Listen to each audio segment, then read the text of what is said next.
생명과 더 풍성함을 얻게 하시는 선한 목자라는 제목으로 말씀을 나누겠습니다. 오늘 말씀의 아주 핵심 메시지가 10절에 들어있는데요. 예수님께서 오신 것은 양으로 생명을 얻게 하고 더 풍성히 얻게 하기 위해서 오셨다.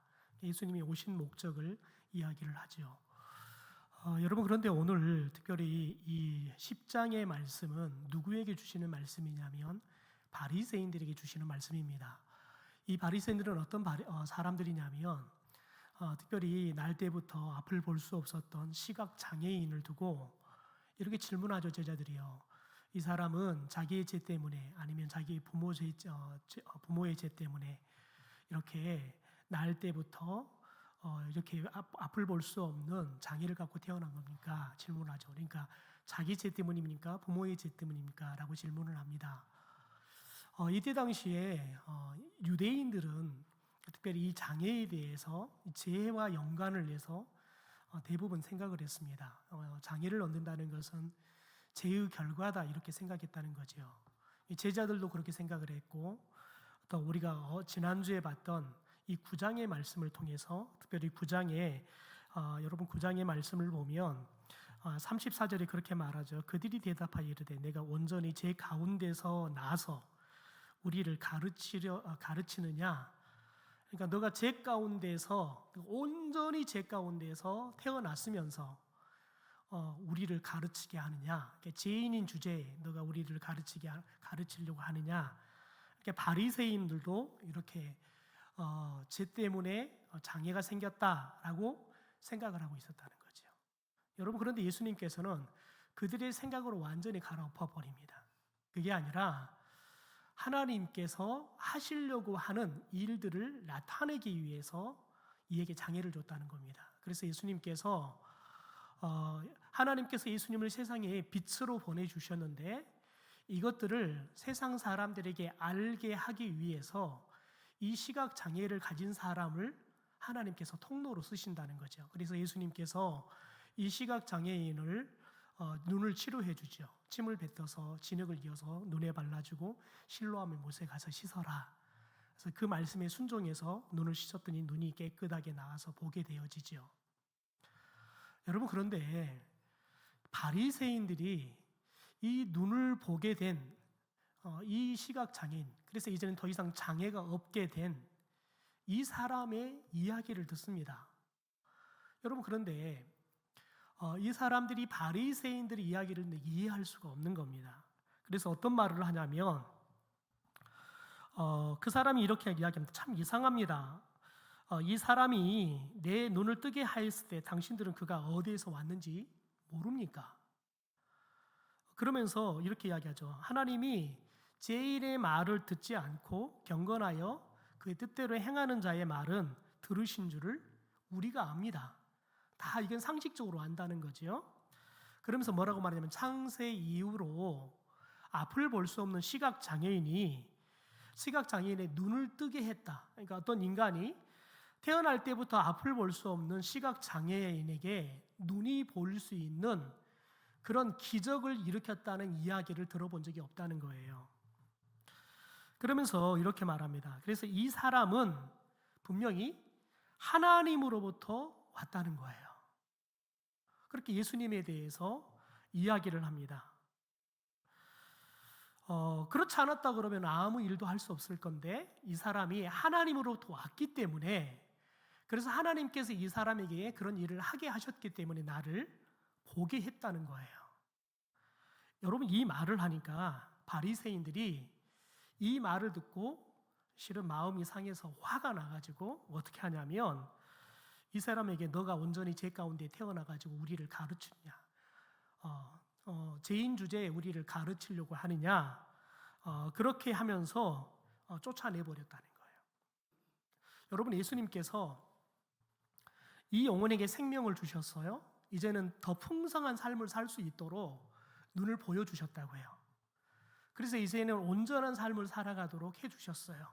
그런데 어떻게 보면 그 당대에 공식적으로 이 성도들에게 예수님이 말하는 선한 목자는 누구냐면 그때 당시에 종교 지도자였던 바리새인들입니다.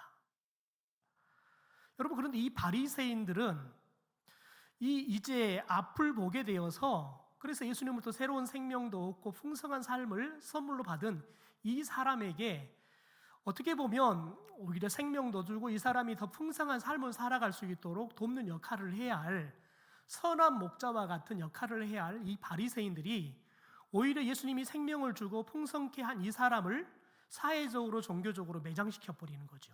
죽여버리는 일을 하는 겁니다. 그래서 예수님께서는 오늘 나는 선한 목자로 이 땅에 왔다라고 실은 그들에게 메시지를, 예수님이 내가 이 땅에 어떤 존재로 왔는지에 대해서 말씀을 하면서 동시에 그들에게 뭐라고 말하냐면, 너희들이 내가 오기 전까지는 하나님이 선한 목자와 같은 역할을 하라고 종교 지도자들을 세워줬는데 너희들이 선한 목자가 아니라 오늘 말씀에 의하면 1절에 보면 너희들은 절도요 강도라는 거예요.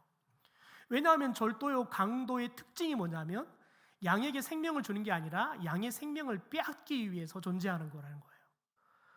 예수님이 기꺼이 생명을 주고 더 풍성케 했던 이 사람을 사회적으로 매장시켜서 그냥 이 영혼을 완전히 죽이는 일을, 생명을 빼앗는 일들을 하는 거죠. 그래서 예수님께서는 너희들이 절도고 강도다라고 실은 이들의 잘못에 대해서 지적하고 있는 말씀입니다. 여러분, 그래서 오늘 우리는 이 말씀을 통해 두 가지를 봐야 합니다. 하나는 예수님이 어떤 분인가를, 우리는 9장까지 예수님께서는 세상의 빛으로 오셨다라는 예수님의 정체성에 대해서, 예수님이 이 땅에 오셔서 무엇을 하신 것에 대해서 배웠는데, 이제는 예수님께서 선한 목자로 오셔서 양의 문이 되셨다는 겁니다. 양의 문이 되셨다. 이건 예수님의 또 다른 사역을 이야기를 해주고 있는 말씀이기도 합니다. 여러분, 그런데 특별히 오늘 말씀을 우리가 이해하려고 하면 이 팔레스타인의 목자의 역할과 그리고 양 우리에 대한 이야기 좀 이해를 좀 하면 좋은데요. 이 팔레스타인의 양의 우리는 주로 세 가지의 재료를 갖고 만듭니다.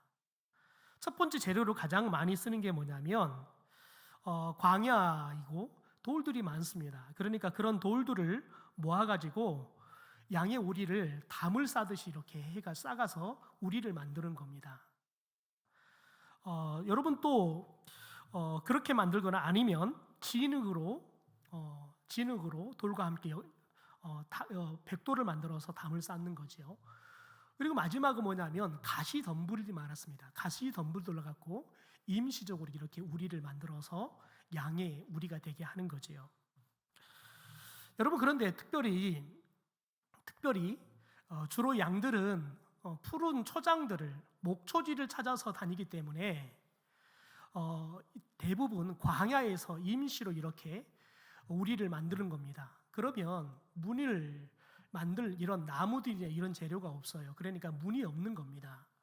그래서 담을 이렇게 만들어 가지고 낮에는 이 우리에서 다 양들을 목초지에 보내서 방목을 하고요. 그래서 풀을 뜯어먹게 하고 저녁이 되면 우리로 다시 다 모아서 드리고, 이 입구에 목자가 입구에서 잠을 자면서 양을 지키는 겁니다. 그래서 목자가 그 우리의 문이 되어지는 거죠. 왜냐하면 밖에 특별히 광야에서 양 우리를 만들 때 있는 재료 가지고 만들다 보면 겨우 담을 만들어 가지고 거기를 우리를 쓰는데 뭐 나무를 가지고 문을 만든다, 이건 쉽지가 않거든요. 그래서 목자가 직접 문이 되어지는 겁니다. 그래서 목자는 그 입구에서 누워서 잠을 잡니다. 그리고는 자면서 혹시 도적들이나 강도들이나 아니면 특별히 들에 있는 그런 짐승들이 양을 잡아먹지 못하도록 지키는 일들을 하게 되어지지요. 그러니까 여러분, 목자들은 철저하게 양의 우리의 문이 되어지고 동시에 그러면서 양을 지키는 일들을 하게 되었다는 거지요. 여러분, 그런데 예수님께서 이런 양떼와 같은 우리들에게 똑같이 선한 목자가 되어 주셔서 양의 문의 역할들을 해 주셨다는 겁니다. 여러분, 그러면 어떻게 예수님께서 우리를 위해서, 오늘 우리를 위해서 양의 문이 되어 주셨냐는 겁니다. 여러분, 예수님께서는 하나님께서 지시하신 대로 십자가를 우리를 대신해 지시지요. 그래서 양떼를 위해서 여러분 목숨을 버리는 길을 선택을 합니다. 이것이 바로 선한 목자가 되신 예수 그리스도의 삶이었습니다. 예수님은 정당하고 합당한 양의 문을 통해서 또 들어가시는 분입니다. 여러분, 그래서 우리가 오늘 이 말씀을 볼 때는 이 말씀을 잘 우리가 이해를 해야 합니다. 예수님께서 내가 양의 문이다 라는 이야기를 해요. 그러면 또 선한 목자다 라는 말을 이야기를 해요. 이게 두 가지가 약간은 짬뽕되어 있습니다.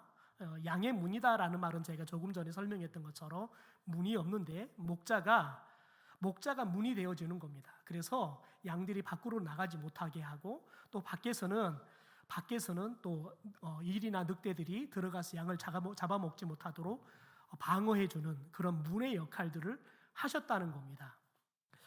여러분, 그러면 동시에 예수님께서 어떤 말을 하냐면, 예수님께서 오늘 말씀에 보면 예수님께서 내가 목자라는 거예요. 그래서 3절에 보면 문지기가 나옵니다. 문지기는 그를 위하여 양의 문을 열고 양은 그의 음성을 듣는다라고 이야기를 해요. 그런데 2절에 보니까 예수님께서 양의 목자다라는 말을 해요. 나는 양의 목자다. 이 말은 뭐냐면 이 우리 안에 있는 양들의 선한 목자라는 거예요. 진짜 목자라는 거죠. 여러분, 그래서 여기서 말하는 문지기는 누구를 말하냐면, 특별히 목자는 혼자 하는 게 아니라 양떼가 많으면 목자들이 2명, 3명이 같이 협업을 하는 겁니다. 그러면 이렇게 시간을 정해서 양의 문의 역할을 해주는 겁니다. 그런데 예수님은 진짜 목자인 거예요. 그러면 문을 지키고 있던 나는 목자가, 예수님이 그 진짜 목자가 오면 문을 열어주는 겁니다. 왜냐하면 이 사람은 이 양을 지켜야 되는 거예요. 그런데 양은 진짜 목자만이 양을 위해서 자신의 생명도 내어주고, 더 나아가서는 이 양들이 풍성하게 먹게 하는 일들을 하잖아요. 양에게 가장 이로운 일들을 하는 거죠.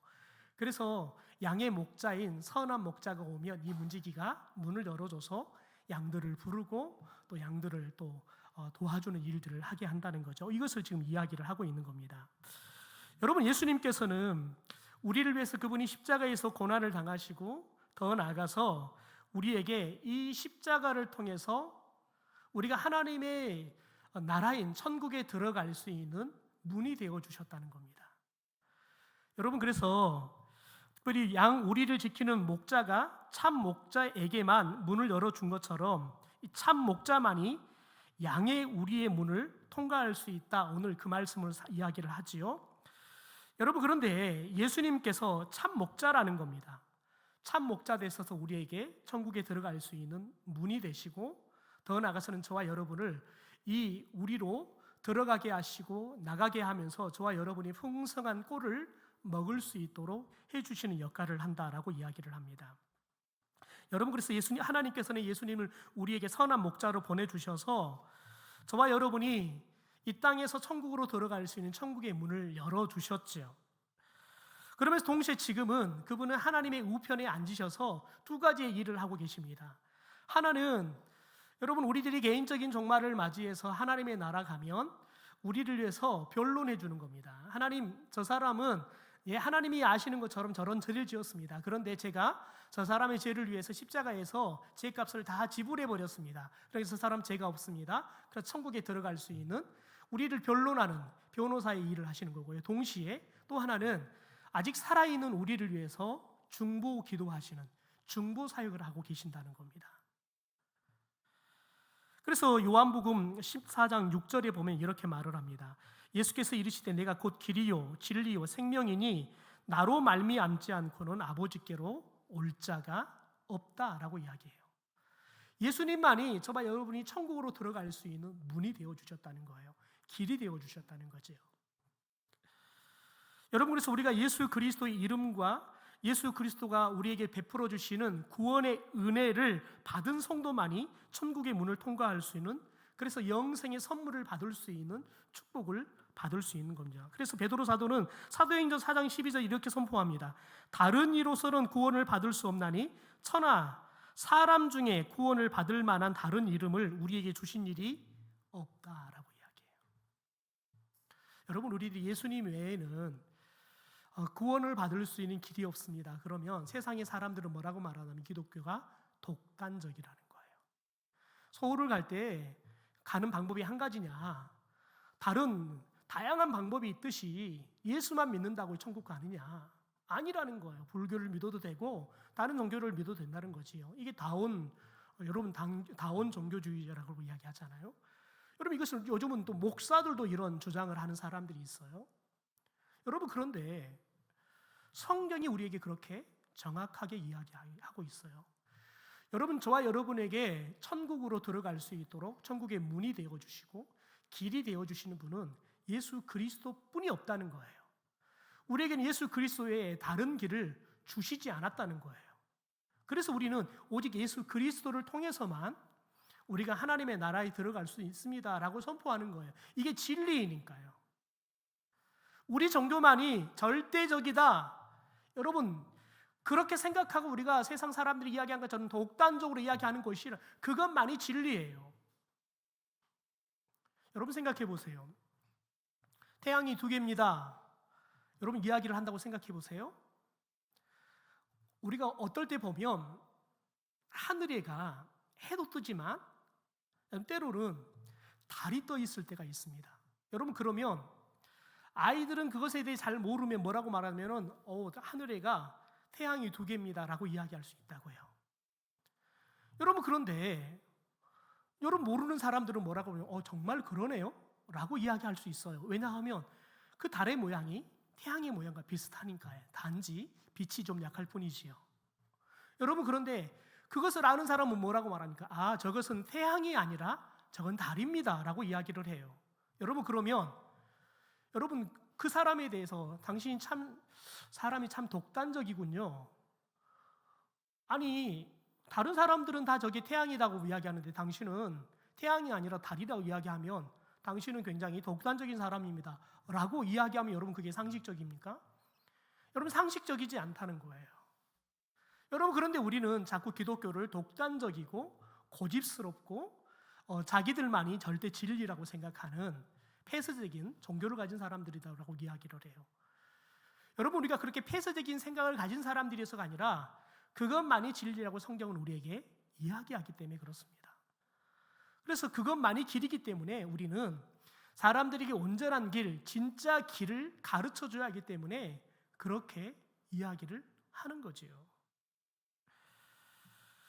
여러분, 저와 여러분이 예수 그리스도만이 저와 여러분이 천국으로 들어갈 수 있는 천국의 문이고 더 나아가서는 천국의 길이라는 사실들을 믿을 수 있고 그것이 그 무엇으로도 흔들리지 않을 수 있는 확고한 믿음을 가진 사람들이 되기를 주님의 이름으로 축원합니다. 여러분, 그런데 예수님께서 선한 목자가 되셔서 양들의 이름을 각각 불러서 인도해 내신다 오늘도 말을 해요. 그러니까 예수님께서 이 땅에 오셔서 어떤 일들을 하느냐, 우리 3절의 말씀 같이 한번 읽어보실까요? 시작. 문지기는 그를 위하여 문을 열고 양은 그의 음성을 듣나니 그가 자기 양의 이름을 각각 불러 인도하여 내느니라 라고 이야기합니다. 여러분, 생각해 보십시오. 왜 선한 목자는 양들의 이름을 부르면서 불러낼까요? 무엇을 하려고요? 선한 목자가 양들을 우리 속에서 이름을 부르면서 불러내는 이유는 뭘까요? 여러분, 대부분이 양들이 이제 우리에서 나가서 이제 푸른 초장에 가서 그들이 배불리 먹을 수 있도록 이끌고 가기 위해서 부르시는 거죠. 여러분, 그런데 여기서 중요한 게 있습니다. 특별히 여러분, 유대를 가보면 목축업을 하는 목자들이 굉장히 많은데요. 여러분, 그런데 보편적으로 보면 이 목축을 하는 사람들은 평균 한 300마리 정도의 양들을 목축을 한다 그래요.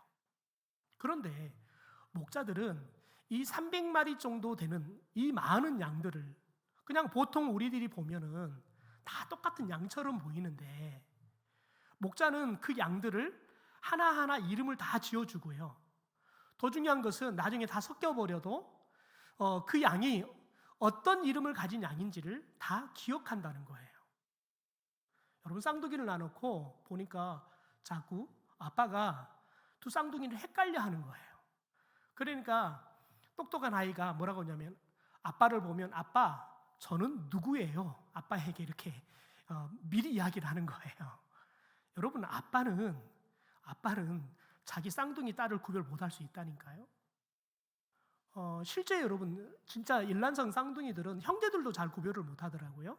제가 그 고등학교 시절에 교학교 선생님이 계셨는데 두 동생이 쌍둥이에요, 쌍둥이. 그래서 물어봤어요. 쌍둥이 동생이 구별이 되냐 그러면은 물어봤더니 구별이 잘 안 된대요. 그래서 구별이 안 될 때가 있다는 거예요. 여러분 제가 청년 사역을 할 때 지난번교회에도 쌍둥이가 있었어요. 똑같아요. 그런데 이 두 쌍둥이가 장애를 갖고 있어요. 지적 장애를 갖고 있는데 기가 막히게 교회에 와야 할 날을 기억해요. 청년부 수련회를 하면 45이 넘었는데도 여전히 자기들은 청년이라는 거예요. 장가를 안 갔으니까. 그 개념이 확실해요. 그래서 청년부를 나와요. 청년부를 나와서 정말 기가 막힌 거 뭐냐면 청년부가 어떤 프로그램을 해도 그걸 다 기억을 해요. 글을 몰라요. 근데 다 알아요. 청년들한테 강구를 하면 청년들은 강구를 기억을 못하는데 걔네들은 글을 모르는데 기억해요. 그럼 정확하게 1시간 전에 와요. 그리고 정확하게 끝나야지 가요. 여러분 그런데 제가 처음에 부임해서 갔는데 분명히 청년부 사무실을 갔는데 방금 전에 청년이 저한테 목사님 안녕하세요 인사를 했는데 조금 있으니까 또 와서 인사를 하는 거예요. 그래서 저는 이상하게 또 인사를 하네. 자꾸 인사를 하네. 근데 또 와서 또 인사를 하는 거예요. 그래서 아니 아까도 인사를 했는데 얘 인사를 또 하냐고. 그랬더니 그러는 거예요. 나는 목사님 오늘 처음 본다는 거예요. 아니 무슨 소리냐고 2번이나 나한테 와서 인사를 했잖냐고 그랬더니 아니라는 거예요. 처음 봤다는 거예요. 그러고 있는데 똑같은 사람이 들어오는 거예요. 봤더니 이제 처음 알게 된 건데 쌍둥이가 있는 거예요. 근데 저는 구별이 안 돼요. 그래서 한 6개월 살다가 보니까 구별이 되는 거 뭐냐면은 둘이 코 길이가 조금 달라요. 그걸로 코 길이가 조금 긴 애가 동생이고 코 길이가 조금 짧은 애가 형이라고 구별을 해요. 그런데 혼자 있으면 몰라요. 혼자 있으면 코가 긴지 둘이 이게 측정이 안 되잖아요. 그러니까 혼자 있으면 이름을 2개를 불러야 돼요. 구별이 안 돼요.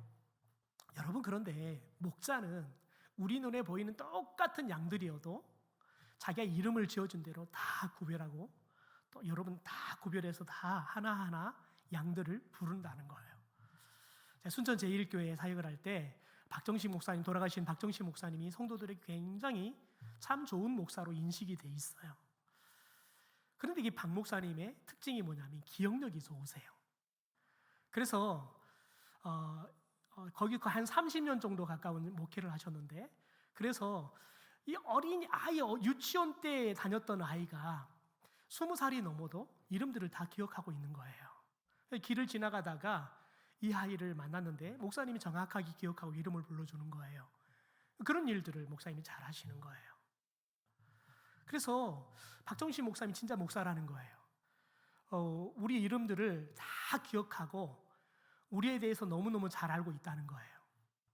그러면서 목사님이 우리를 다 알고 10년이 지나도 20년이 지나도 우리에 대해서 다 기억하고 한 사람 한 사람 이름을 다 불러준다는 거예요. 자식아가 가는데 자기 자식에 대해서 다 이름도 불러주고 너 지금 뭐하냐 물어보고 그래서 너무 감동이 됐다는 이야기들을 계속 성도들이 이야기를 하세요. 그래서 제가 박 목사님이 처음 부임했을 때 교회들 봤더니 박 목사님이 순천 제1을 부임했을 때에는 교인들이 한 200에서 300 사이 정도 교인이었어요. 본인이 이제 열심히 목회하셔서 돌아가시기 전까지 한 1,800명이 출석하는 거의 한 3,000명이 넘는 교인들이 다니는 교회가 된 거죠. 그러니까 여러분 생각해 보세요. 한 200명의 성도들부터 시작해서 차근차근 이렇게 오시는 거예요. 그러니까 3,000명이 넘어가도 목사님은 다 알아요. 이걸 한꺼번에 기억하는 게 아니라 한 사람 한 사람 차근차근 거의 한 30년 가까이 30명의 교인들을 만났기 때문에요. 그런데 새로 오신 목사님은 오자마자 3,000명이 넘는 교인인 거예요. 여러분 앞에서 인사하고 뒤돌아서면 까먹어요. 이 권사님인지 이게 집사님인지 구별도 안 돼요. 뭐 장로님만 해가지고 은퇴 장로님, 시무 장로님 다 하시면 뭐 40명이 가까우시니까 이거 뭐 장로님들도 구별 안 되는데 그러니까 자꾸 뭐라고 말하냐면 박정신 목사님 우리를 다 기억하는데 새로 오신 목사님 우리 이름도 모른다고 그러는 거예요.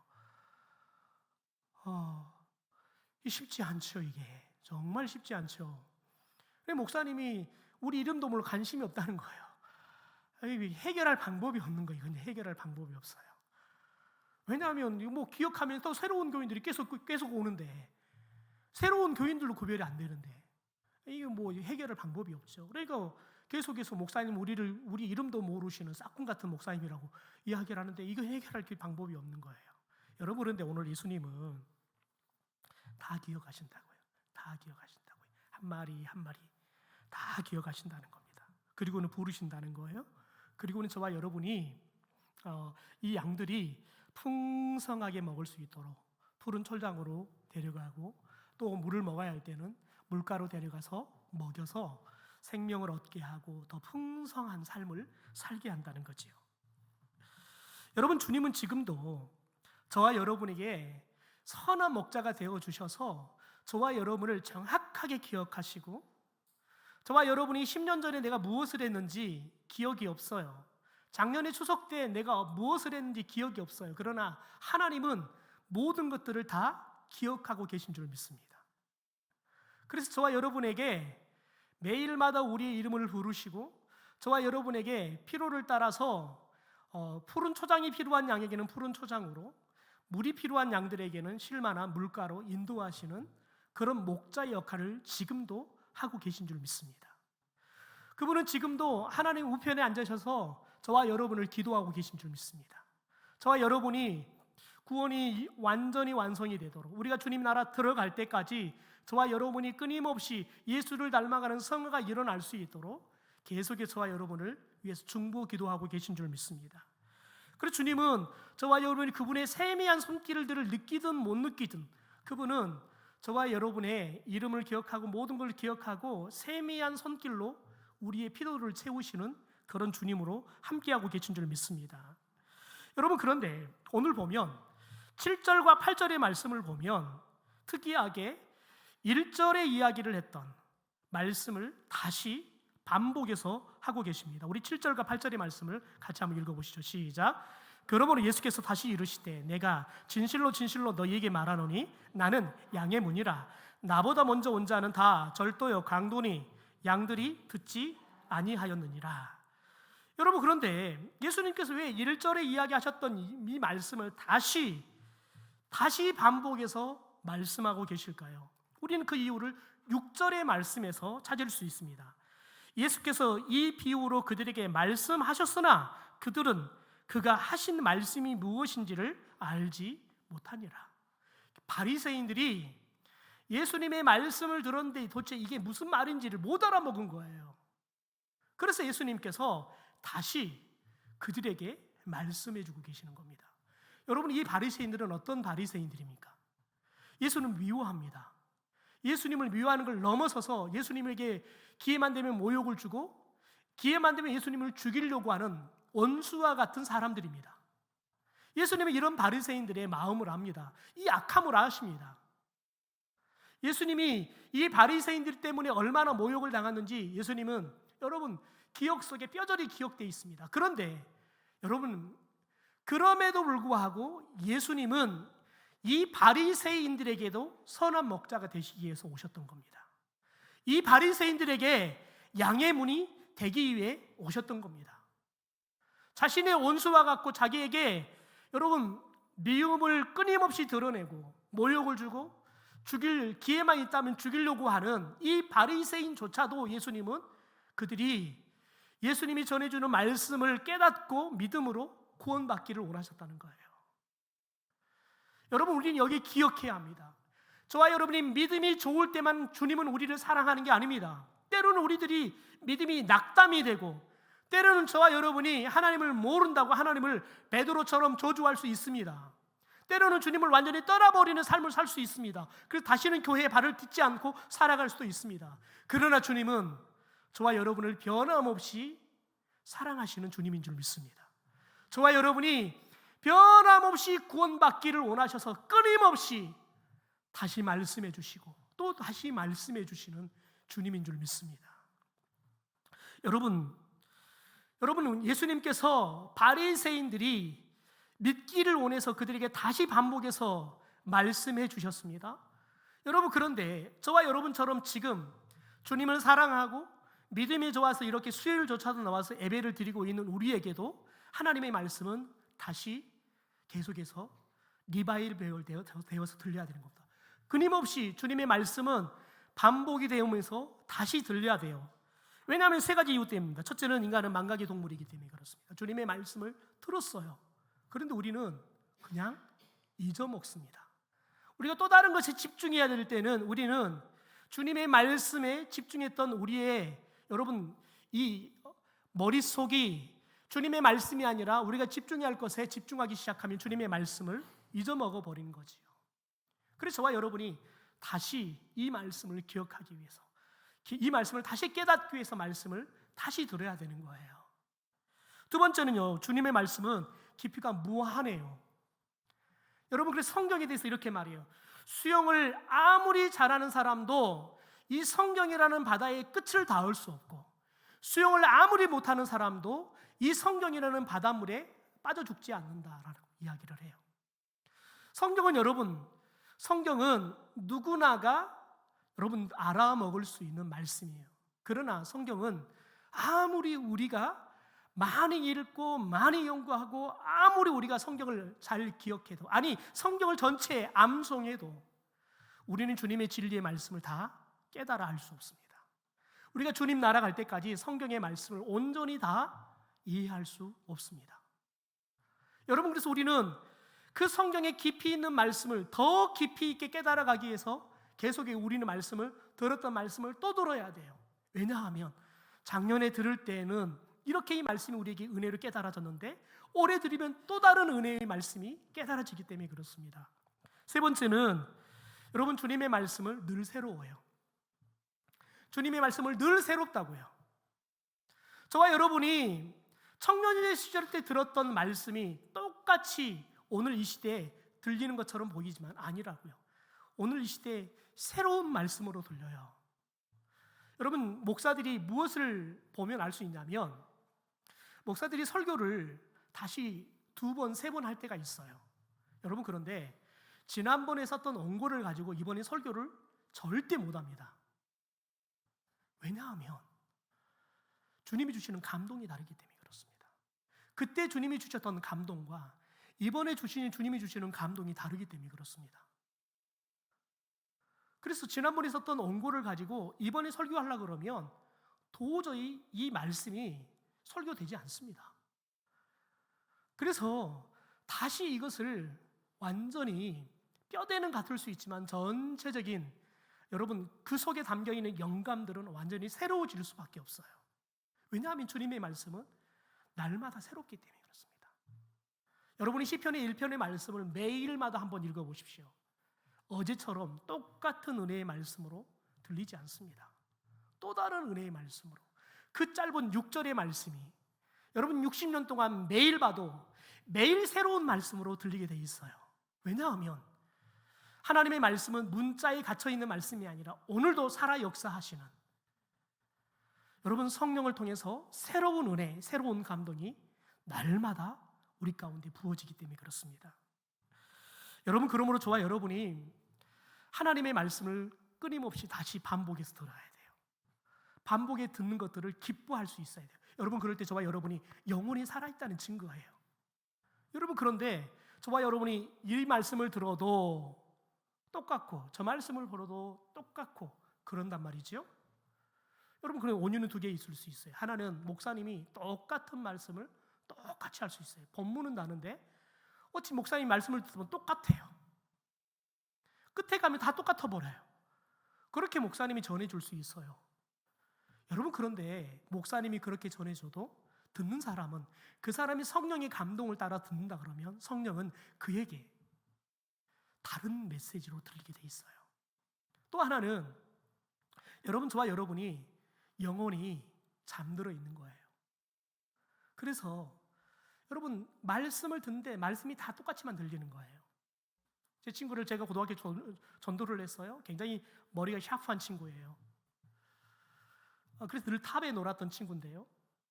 이 친구가 교회를 전도를 해서 한 달을 같이 이렇게 교회를 다녔는데 한 달을 다니고는 딱 그러는 거예요.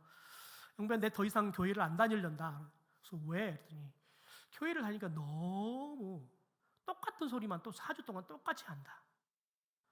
그런데 전사님이 설교를 할 때 본문이 다 달랐거든요. 제가 듣는 설교는 다 달랐거든요. 그런데 그 친구는 다 똑같은 소리만 한다는 거예요. 예수만 이야기한대, 예수만. 그래서 내가 네가 제대로 듣긴 들었다. 제대로 듣긴 들었는데 너가 아직 예수를 만나지 못하니까 똑같은 예수로만 들리는 거예요. 여러분, 그래서 그 친구는 아직도 교회를 다니지 않아요. 아직도 삼성 다니면서 호화호식하면서 매일마다 주식이 오르내린 거 가지고 주식이 오르면 기뻐하고 주식이 내리면 슬퍼하고 이런 삶을 살아요. 그게 행복이라 생각해요. 또 다른 친구들은 그 친구가 성공했다고 이야기해요. 여러분, 그런데 그 친구는 성공한 인생이 아니라 여러분 불쌍한 인생인 거예요. 여러분 주식에 죽고 살아가는 인생이 여러분 무슨 성공한 인생인가? 돈의 노예가 돼버린 거지요.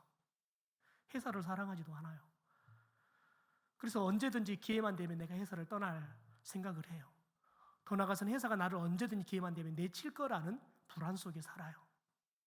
그래서 이제 50이 넘어가니까 이제 나갈 때가 다 됐는데 이제 내 차례인데 이 생각만 하고 산다고요.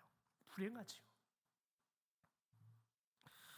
여러분, 저와 여러분이 예수님의 똑같은 예수의 이름을 들어도 매일마다 새로운 예수님, 여러분, 우리가 똑같은 이 요한복음 10장의 말씀을 들어도 새로운 은혜가 새롭게 깨달아지는 그런 깨어있는 영성을 가진 저와 여러분이 되기를 소망합니다.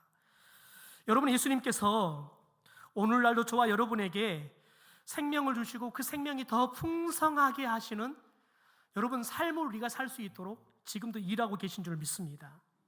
왜냐하면 오늘 10절의 말씀에 예수님께서 오신 이유는 양인 우리들에게 생명을 얻게 하고 그 생명이 더 풍성하게 얻게 하기 위해서 오셨기 때문에 그렇습니다. 더 나아가 주님은 우리의 목자가 되어주셔서 세상 끝날 때까지 우리와 항상 함께 하시면서 우리의 생명이 영원한 생명이 되게 하시고 이 생명을 얻는 삶이 더 풍성해지도록 지금도 여전히 성령을 통하여 우리 가운데 일하고 계시기 때문에 그렇습니다. 그러므로 저와 여러분이 오늘보다 내일이 주님이 주시는 그 생명력이 더 여러분 활발하게 움직이는 생동하는 여러분 그런 영혼들이 되기를 주님의 이름으로 축원합니다. 저와 여러분이 경험하는 하나님의 그 은혜, 하나님의 축복이 저와 여러분이 하루하루 시간이 더해가면 갈수록 여러분 더 풍성해지기를 소망합니다. 그래서 저와 여러분이 하나님 한 분만으로도 충분히 만족하고 살아갈 수 있는 그런 깨어있는 영혼들을 여러분 가지고 살아가는 저와 여러분이 되기를 주님의 이름으로 축원합니다.